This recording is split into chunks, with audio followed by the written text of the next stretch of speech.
তালা উপজেলা প্রতিনিধি জনাব মোহাম্মদ আব্দুল জব্বার, তিনি সাম্প্রতিক সময়ে মৃত্যুবরণ করেছেন। আমরা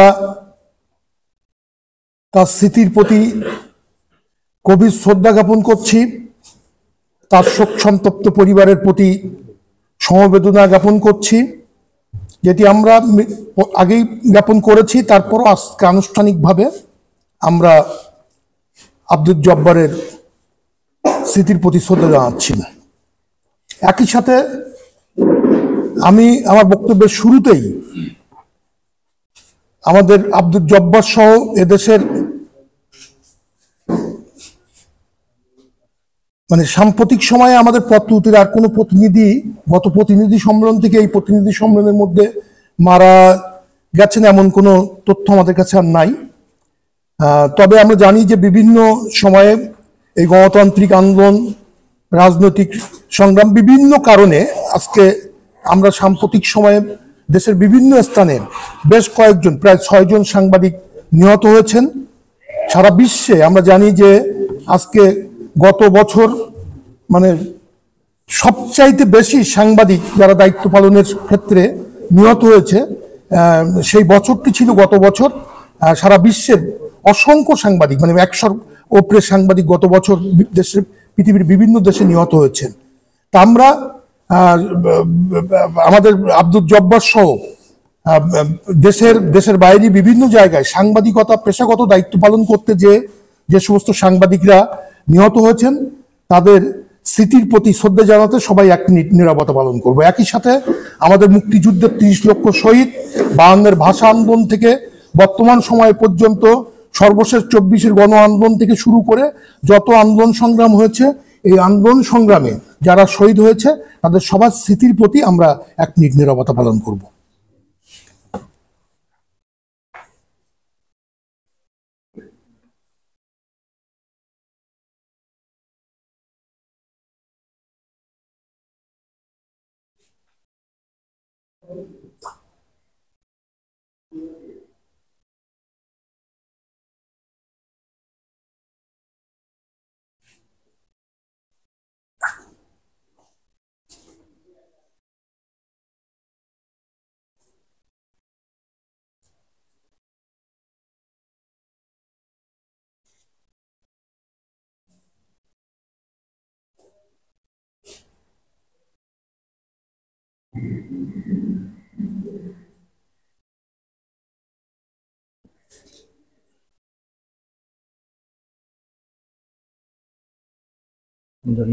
ধন্যবাদ।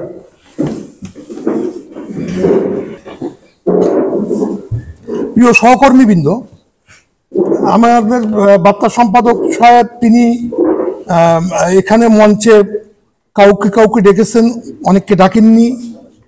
কেন মঞ্চে? আপনারা জানেন যে আমরা প্রতিবারই যে প্রতিনিধি সম্মেলনগুলো করি, সেই প্রতিনিধি সম্মেলনে আমরা উপজেলা পর্যায় থেকে আমাদের একজন সিনিয়র রিপোর্টারকে দিয়ে আমরা সবসময় সভাপতিত্ব করিয়ে থাকি। এবং গতবার আমাদের সম্ভবত কলারোয়া প্রতিনিধি, তার আগে আমাদের প্রতিবারই কোনো একজন উপজেলা সেই হিসাবে, এবং আমরা উপজেলা পর্যায় থেকে আমরা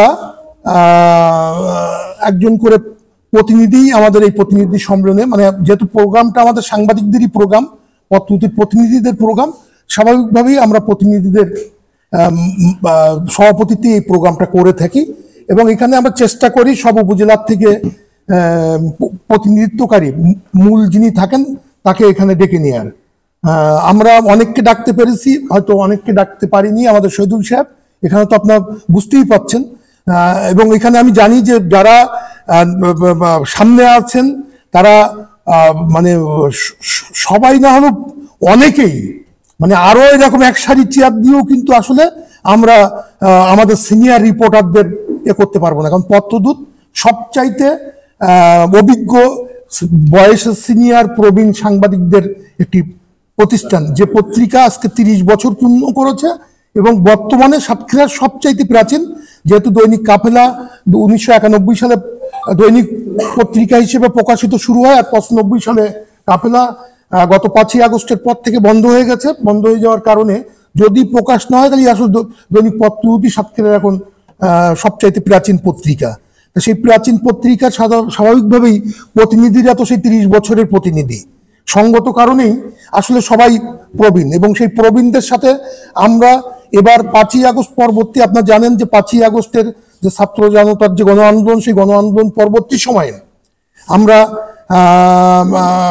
দেশে বিভিন্ন জায়গায় যে সহিংসতার ঘটনাগুলো ঘটেছে, সেই সহিংসতার শিকার আমরা হয়েছিলাম পত্রদূত, এবং সেই সহিংসতার পরিপ্রেক্ষিতে আমরা প্রায় 1 সপ্তাহ, আমরা 14 তারিখ পর্যন্ত পত্রিকার প্রকাশনা, আমরা 5 তারিখ থেকে, অর্থাৎ 6 তারিখ থেকে 5 তারিখ পত্রিকা প্রকাশ হয়েছে, 6 তারিখ থেকে 14 তারিখ পর্যন্ত আমাদের পত্রিকার প্রকাশনা বন্ধ ছিল। এবং এই বন্ধ থাকার পরবর্তী সময়ে আমরা এই পত্রিকা প্রকাশ করার ক্ষেত্রে অনেক ক্ষেত্রেই দেখা গেছে যে আমাদের প্রতিনিধিরা তারা অনেকে হয়তো স্বাভাবিকভাবে কর্মকাণ্ড পরিচালনা করতে পারেননি, বিভিন্ন সংকটে পড়েছেন, বিভিন্ন সমস্যায় পড়েছেন, যে কারণে পত্রিকার প্রকাশনার স্বার্থে আমরা অনেক জায়গায়, বেশ কিছু জায়গায় আমরা অন্যদেরকে লেখার অনুমতি দিয়ে এখানে তাদেরকে আজকে যে সমস্ত জায়গায় আমরা একেবারে ইনঅ্যাক্টিভ বা যারা কাজ করতে পারছিলেন না পরিবেশ পরিস্থিতিগত কারণে, রাজনৈতিক পট পরিবর্তনের কারণে, এই ধরনের একাধিক জায়গায় আমরা নতুন প্রতিনিধি কাউকে আমরা চূড়ান্ত না করলেও আমরা লেখার অনুমতি দিয়ে আমরা বেশ কয়েকজন নতুনকে এখানে সম্পৃক্ত করতে পেরেছি। আমি সেই নতুন এবং প্রবীণ যারা আজকে এখানে উপস্থিত রয়েছেন তাদের সবাইকে আমার পক্ষ থেকে, আমার অন্তরস্থল থেকে আপনাদেরকে ধন্যবাদ জানাচ্ছি। একই সাথে আজকে যারা শারীরিক অসুস্থতা বা অন্যান্য কারণে পত্রদের সাথে প্রথম থেকে ছিলেন, কিন্তু অসুস্থতাজনিত কারণে অন্ততপক্ষে আমাদের কলরওয়ার জাবিদ ভাই সহ হয়তো আরো 2-1 জন আসতে পারেননি, আমরা তাদের দ্রুত সুস্থতা কামনা করছি।